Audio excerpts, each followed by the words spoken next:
இன்னைக்கு டக்குன்னு யோசிச்சு உடனே செய்கிற மாதிரி ஒரு சூப்பர் அண்ட் ஈஸியான சிக்கன் ஃப்ரை ரெசிபி தான் செய்ய போகிறோம். இந்த ரெசிபி ரொம்ப கஷ்டப்படாமல் 20 to 30 மினிட்ஸில் ரொம்ப டேஸ்டியாக செஞ்சிடலாம். இந்த ரெசிபி செய்கிறதுக்கு நான் இங்கே 1/2 kg சிக்கன் நல்லா உப்பு மஞ்சத்தூள் போட்டு வாஷ் பண்ணி எடுத்து வச்சுருக்கேன்.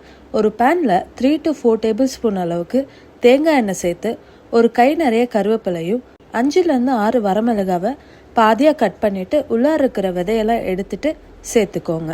இந்த மாதிரி பேன் ஃப்ரை பண்ணும்போது நார்மல் குக்கிங் ஆயிலுக்கு பதிலாக தேங்காய் எண்ணெய் யூஸ் பண்ணும்போது டிஃப்ரெண்ட் டேஸ்ட்டாக இருக்கும். 10 to 15 சின்ன வெங்காயத்தை 1-2 தட்டி ஒரு 2 மினிட்ஸ் வதக்கி விட்டுட்டு 1/4 டீஸ்பூன் அளவுக்கு உப்பு கொஞ்சமாக மஞ்சத்தூள் சேர்த்து நல்லா வதக்கிட்டு கலர் சேஞ்ச் ஆகும்போது நம்ம சிக்கனை சேர்த்து 2 மினிட்ஸ்க்கு வதக்கி விட்டுருங்க. இந்த டைமில் சிக்கன் தண்ணி விட ஸ்டார்ட் ஆகும். ஸோ நம்ம எக்ஸ்ட்ரா தண்ணி எதுவும் ஆட் பண்ண வேண்டியதில்லை. அப்படியே 2 நிமிஷத்துக்கு ஒரு தடவை வதக்கி விட்டுட்டு 5 நிமிஷத்தில் சிக்கன் கால்வாசி குக் ஆகிடும்.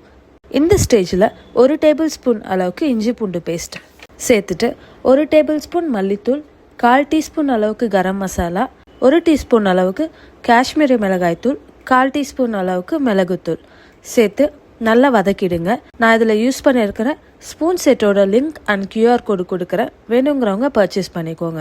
இல்லைனா கமெண்ட் செக்ஷனில் லிங்க்னு கமெண்ட் பண்ணுங்கள், நான் டைரெக்டாக DM பண்ணுறேன்.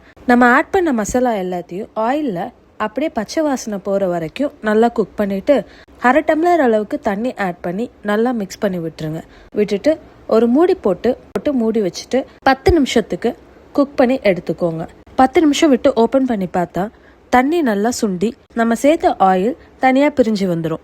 இது உங்களுக்கு வேணும்னா இன்னும் கொஞ்சம் ட்ரை ஆகிற வரைக்கும் ஃப்ரை பண்ணிக்கோங்க.